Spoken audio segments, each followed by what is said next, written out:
The departure of President Joe Biden from the 2024 campaign has provided an opening for his vice president, Kamala Harris. Harris has been the first woman of color to serve as vice president and the first woman overall. Now she's positioned to potentially be only the second woman to serve as a major party nominee. And should she become Democrats' pick for the general election, she would be the first woman of color to serve in that capacity as well. Harris served in the Senate before Biden tapped her to become his running mate in 2020. Before that, she was a prosecutor serving her home state of California.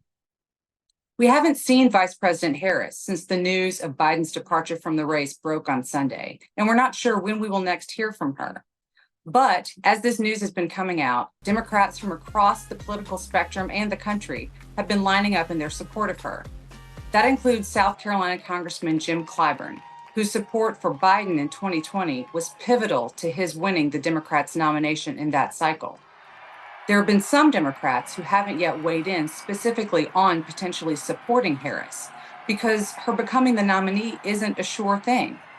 There are a lot of mechanisms in place for exactly how Democrats will be picking who will lead their ticket, but it is a bit of uncertainty because this isn't something that the party has seen for quite some time.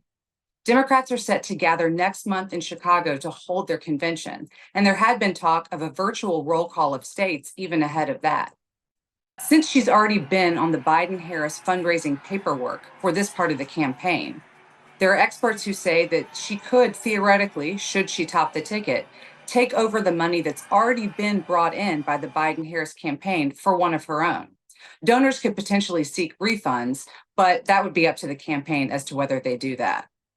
Needless to say, this moment is a specific point in history and something that the country doesn't typically see.